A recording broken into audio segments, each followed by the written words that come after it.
You're listening to the Rainmaking Podcast, hosted by high-stakes headhunter, author, and professional speaker, Scott Love. You're listening to the Rainmaking Podcast, and my name is Scott Love. Thank you for joining me on the show. Our special guest today is Daveed Wagner, and we're talking about personal branding. Not just personal branding, but personal branding in the age of artificial intelligence. Daveed is a credentialed expert in the area of branding, and he's got some deep insights that I think are going to make a difference for you, regardless of the industry in which you work. If you're in the business of getting business, if you're a rainmaker, then this is an episode you definitely want to listen to. Make sure you connect with Daveed. Go to the show notes wherever you hear this podcast, and you'll be able to connect with him directly and also get access to some of the offerings that he has right there on his site. As always, this show is sponsored by Leopard Solutions, legal intelligence suite of products, Firmscape, and Leopard BI. Push ahead of the pack with the power of Leopard. Also, if you're in the recruiting industry, check out the Placement Club. It's a large, free online learning community just for recruiters, theplacementclub.com. One good idea can change your life forever. And now here's my conversation with my friend, Daveed Wagner. Thanks for listening. Hey, this is Scott Love with the Rainmaking Podcast. Our guest today is Daveed Wagner, and we're talking about using artificial intelligence and personal branding in the age of artificial intelligence. Daveed, thanks for joining me on the show. Thank you for having me, Scott. Yeah, this is great. I remember meeting you at the National Speakers Association conference a few years ago. You've obviously got all that energy that a speaker would have, but one thing that I found was really interesting is just this in-depth expertise that you have in the area of personal branding. That's something that every listener can benefit from. Thank you. So, yeah, let me ask you first, why is personal branding so hot right now? Taylor Swift is a personal brand. Yeah. We're in times where things are changing so much. Technology, AI, remote work, the gig economy. We work with people for years and we've never met them in person.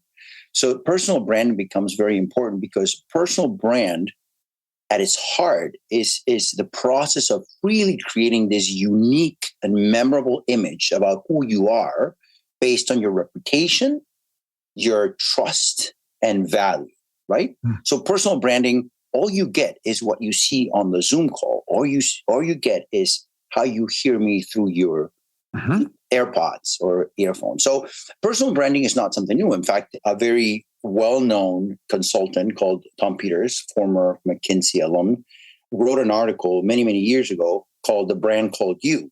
And this article was in Fast Company where he spoke about the personal branding and its power, not only as, say, an employer, but also an employee. How do your colleagues see you? How much do they trust you? The reputation you carry. Used to be a time when, for example, we thought that our efforts, education, and performance were enough to actually move forward in our career. But you have to add another layer now with so much noise out there. You have to incorporate how you manage your reputation, how you manage your personal brand. If nobody knows you or what you stand for or how your values align with your company values as an employee, how are you going to be on that short list that moves forward in their career? So personal branding has become so popular because there are so many businesses and so many companies that have been very successful in building, this career based on the first name and the last name, the personal brand. I found what's interesting about 6 or 7 years ago, there was this show I was watching. I can't remember the name of it or which one it was. It was a comedy show. And one of the jokes, one of the actors said was that, my daughter's taking a year off to work on her personal brand. And it was really funny. But if you heard that now, you'd say, oh, that's a really good idea because it's so important. It's like people don't second guess it. It's you have a personal brand. And as you know, I work with a lot of big law firms and individuals, partners. I recruit partners. And what I've seen is that they have to be even more aware. Sure, they've got the reputation of their firm that gives them strength, but they themselves have to manage that brand and be aware of that also. Yeah, just imagine how many people you meet on a regular basis. Just imagine how many employees you got to sift through. And all of a sudden you have to remember based on 2 words, first name and last name. You have to remember whether you can trust that person. You have to remember the reputation they have. Everything has to boil down to that personal brand.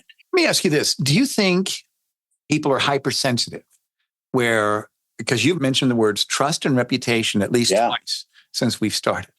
Do you think that if there's anything that happened, or let's just say there is a perception of something happening that could impact somebody's brand, even if it wasn't true, that could really hurt someone's brand?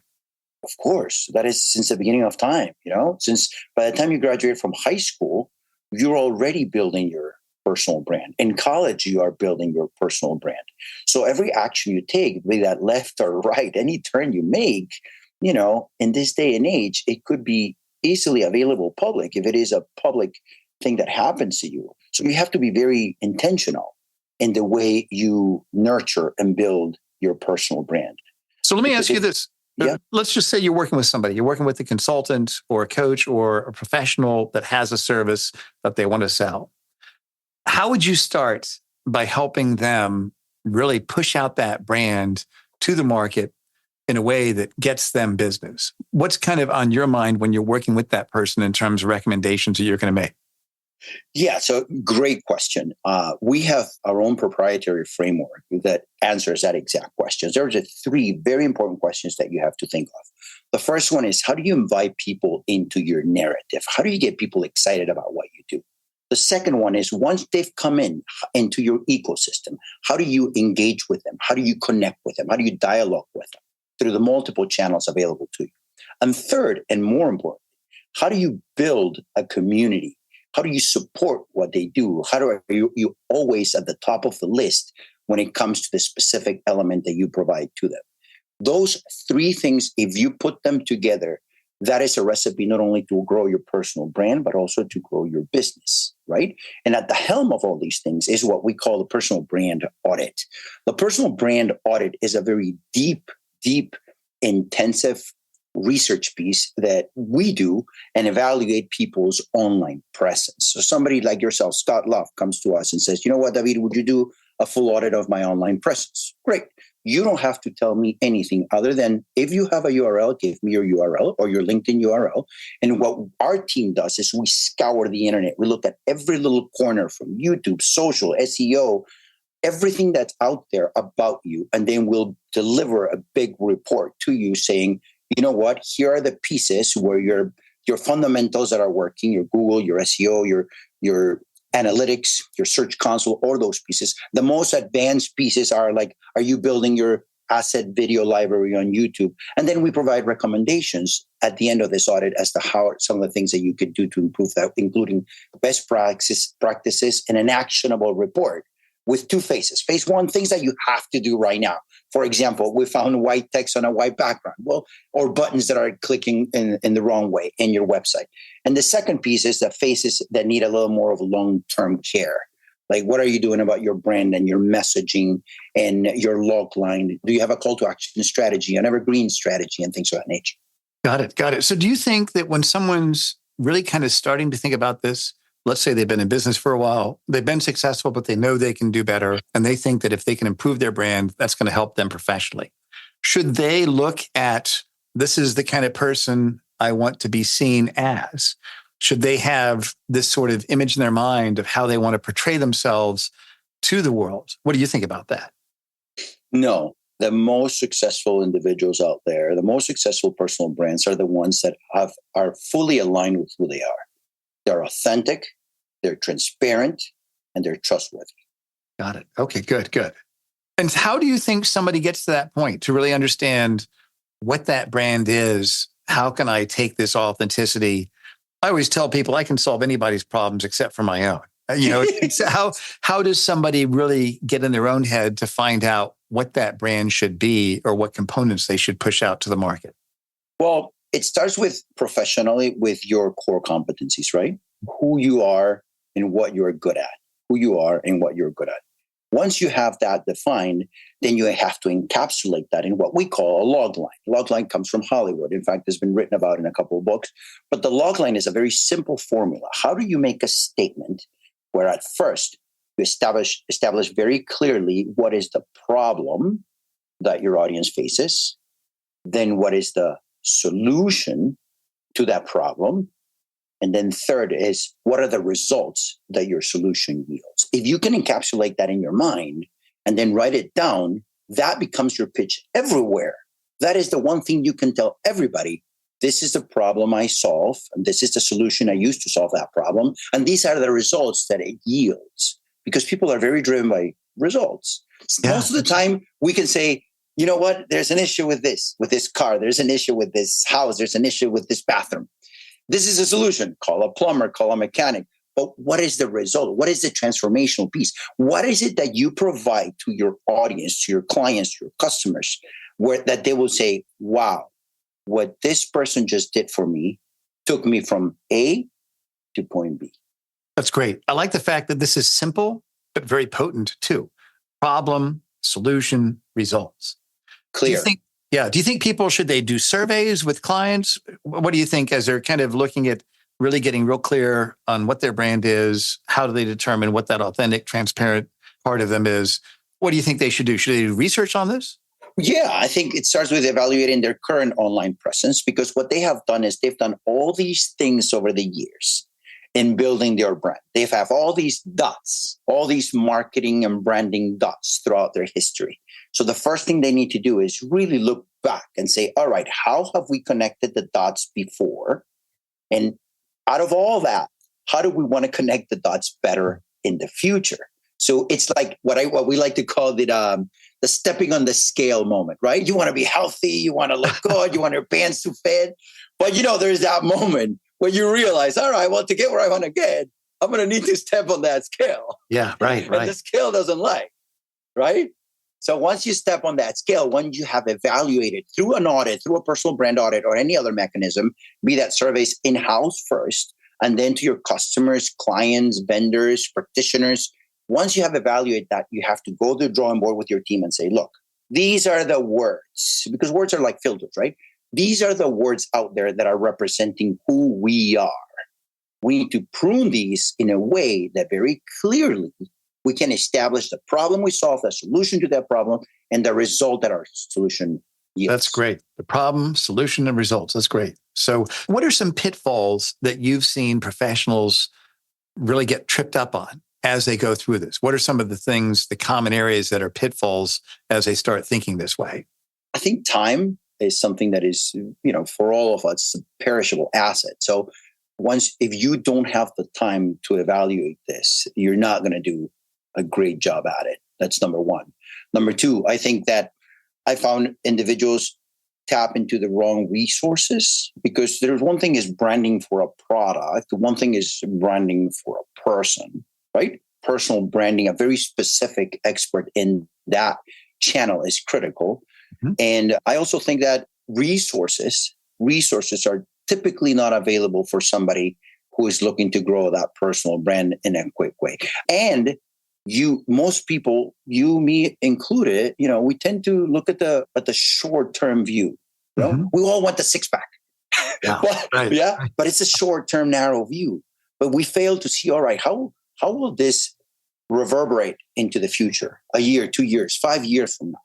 And that has to be aligned with your personal goals as well. The way we see it is your personal branding aligned with your marketing planning, marketing strategy. Mm-hmm. That marketing strategy aligns with your business strategy. Otherwise, how do you measure results, right? Revenue, profit, acquisition costs, whatever you want to call it. But more importantly, and this is the part that we miss, is that business goals need to be aligned with your personal goals, mm-hmm. right? You paint. Mm-hmm. Mm-hmm. You see, there's no way for me to know that other than through connecting with you on social media and really making it a point to build a relationship with you. Exactly right. Now I am in your space and you are in my space genuinely, authentically. You are the person that shows up. Scott Love. Yeah. So has someone, or have you seen people where they have in their idea, these are my personal goals. This is how I think of myself in terms of my personal brand. I'm going to start pushing this out to the market, but it really might be something else where they thought they were going to be this type of professional, but really they're not seen as that person. People in the market see them for something else. Have you seen that before? Like kind of a conflict that some professionals have when they start doing this? Yeah. I see it all the time, through our personal brand audits. That gives us insights into things that you might not be able to see, that I might not be able to see. what is it is a factor of time, right? You started something 5 years ago with a specific set of keywords. Your business and your services and the value you offer evolve, but you cannot catch up to the changes that need to happen throughout your online presence. Yeah. So if you fast forward 5 years, then you're positioned in the marketplace as somebody that does something, but in your mind, you do something else. Yeah. Mm-hmm. That's normal. Yeah. Yeah. Well, like what you said earlier, personal brand at its heart is creating a unique, memorable image of who you are based on reputation, trust, and value. Absolutely. How do we make this a memorable image? And in terms of unique, what do you think are the things that people see as unique? Is it personality? Is it credentials? Let me ask you first about what are points of uniqueness that you've seen have caused some people to really, wow, they pop, their brand pops. Yeah. So let me ask you that first. What are some elements or attributes that are unique for professionals? I'll tell you, of course, the most straightforward one and simple one, really, which I'm sure our audience can identify very quickly, is when a personal brand or somebody starts putting out there things that are too professionally put together, too meticulously crafted, that ultimately look like an app. They look like corporate, right? Yeah. You and I know that authenticity is not perfect. We are not perfect. Capiche?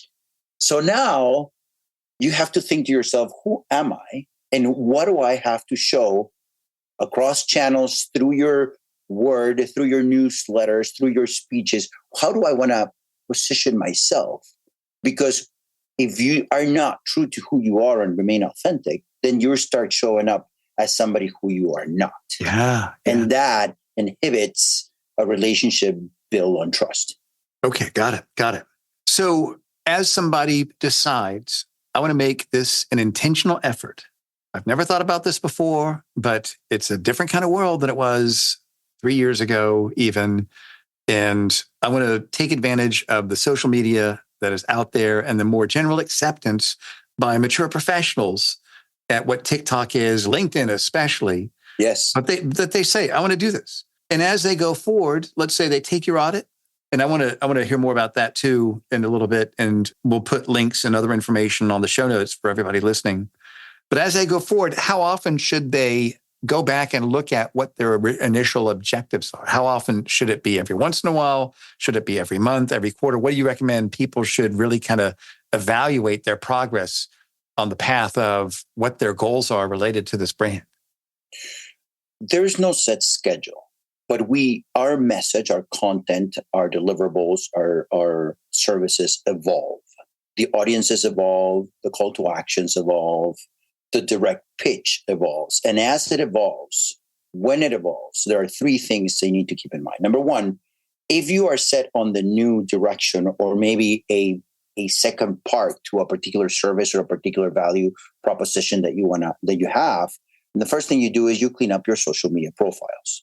I do recommend having all of those look the same. Your profiles being, your link, what you do, again, what problem you solve, what solution you provide to the problem, what results you yield, just having that encapsulated in a very, very specific way and making sure that all your social media profiles say the same thing and point to the same place. That would be number one. Okay, number good. 2, as you move forward, connect with the right people. If you're an employee and you have gained this great relationship with a manager, then connect with them on social media. That will take you far in life. I've built my business on just the relationships I have built over the last couple of decades. Mm-hmm. And you know what? No, I don't know everybody's name and phone number, but they're on social media. And when I see them, I genuinely and authentically engage with their content because I want them to know that I'm around if they ever need anything. And number 3, provide value. If you put something out there that you wouldn't share yourself, don't put it out there. Yeah. Put value out there that people will share, shareable content only. So tell me a time where you worked with someone. This was a professional. They did the audit. They made changes. What do you think happened in their arc of who they were before and what they did and what results they achieved? Yeah, so there's been a number of instances in this case. In one particular one, for example, we identified very quickly that our client had not only a great personality and great persona, but they were great on camera. So we said, you know what? Let's build a show, a TV show, a serious episodal show that we can put on YouTube, right? Yeah. As a series and build your asset library and make sure that it is optimized in a way that anytime people are looking for a particular set of keywords, this content would come up. And that gave them the visibility that they needed that parlays into the rest of their businesses. And building that, especially nowadays, with vertical video is everywhere. Arguably, with 6 billion mobile users, arguably, a mobile device is the number one way to deliver a personal experience with somebody and create a connection. Yeah. And video, especially today, it's so easy to produce and so effective as you grow your brand. It's amazing how much credibility YouTube has. Of course. Why wouldn't it? Yeah, in our family. Hey, how do you do this? I don't know. Go to YouTube. Go to YouTube. Yes. My wife and I talk about that. What do we do about this? I don't know. Let's go to YouTube. Yeah. And what's interesting, I even did a seminar for people in the legal industry, law firm recruiting professionals that are inside of law firms. And I told them that you need to have a separate careers-focused YouTube channel with video testimonials and put that out there and promote the YouTube channel, because that has more credibility than your law firm's website if you have that on the site. People are going to go to YouTube. Oh, I believe YouTube more than this other 100-year-old institution's website. Exactly. You look at YouTube as having all the answers. So yeah, I like to say this. It is not a popularity contest, but it really is a popularity contest. Yeah, right. That's right. That's funny. That's great. So let me bring this home then. If the people listening want to get started on these ideas that you've shared, and if you could summarize it in 3 action steps, Daveed, what would those 3 action steps be? Yeah. Number one, I would say evaluate your current online presence. Use tools available to you out there. We have a personal brand audit, which is very robust, that I would love to share with your audience if they see value in it. Once they review, all the content out there, I'll be more than happy to help with them along the way. Make sure that, number 2, clean up your social media profiles. We tend to have different messaging throughout those, so that there definitely is a big number 2. And always provide value. Always provide value. That's great. Well, Daveed, thank you for being here and sharing your expertise. And tell us more about your services and your offerings. And we'll put any links that you mentioned, we'll put those on the show notes. But what are the things that you have that you do that you'd like our listeners to know? We've been doing this for almost 2 decades now, and we are very particular about being the experts at personal branding. Along the way, the best practices we have grown from the personal branding arena are just vast. And we have just put all of that together into the personal brand audit.